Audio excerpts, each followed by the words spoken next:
Friends, എല്ലാവർക്കും സാന്ത്വനം രണ്ടാം ഭാഗം പുത്തൻ പ്രൊമോ വിശേഷങ്ങളിലേക്ക് സ്വാഗതം. അപ്പോൾ നമ്മുടെ സാന്ത്വനം രണ്ടാം ഭാഗത്തിലേക്ക് ഒരു പുത്തൻ അതിഥി കൂടി എത്തുകയാണ്. ആരാണ്? നമ്മുടെ ആനന്ദിൻ്റെ വധു. അതേ പ്രേക്ഷകർ, നമ്മുടെ ബാലൻ സ്വപ്നം കണ്ട പോലത്തെ ഒരു വധു, നമ്മുടെ ബാലൻ്റെ സ്വപ്ന മരുമകൾ ദേവമംഗലത്തേക്ക് വലതുകാൽ വെച്ച് കയറുന്ന നിമിഷങ്ങൾ. നമ്മുടെ ഇളയ രണ്ട് മകളും തൻ്റെ സ്വപ്നങ്ങളൊന്നും സാധിച്ചില്ലല്ലോ. അതിന് പകരം നമ്മുടെ ആനന്ദിൻ്റെ കല്യാണം അടിച്ചു പൊളിച്ച് ആഘോഷമാക്കാൻ തന്നെയാണ് നമ്മുടെ ബാലൻ്റെ തീരുമാനം. അപ്പോൾ നമ്മളെല്ലാം കണ്ടു കാണും, ഉദയഭാനൻ്റെ മകൾ തന്നെയാട്ടോ നമ്മുടെ ആനന്ദിൻ്റെ വധു.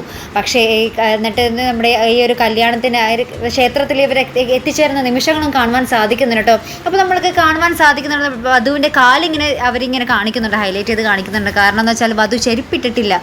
ഇനി അതിന് പിന്നിൽ വേറെ എന്തെങ്കിലും നൂലാമാലകളുണ്ടോ എന്നൊക്കെ നമുക്ക് കണ്ടു തന്നെ അറിയണം കേട്ടോ.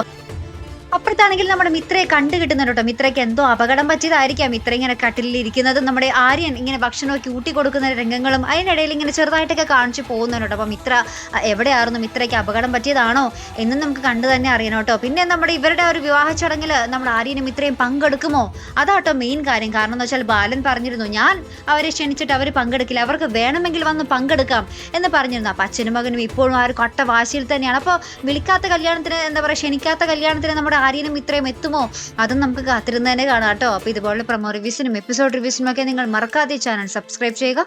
അടുത്തൊരു വീഡിയോയുമായി വരുന്നത് വരയ്ക്കും ഗുഡ് ബൈ.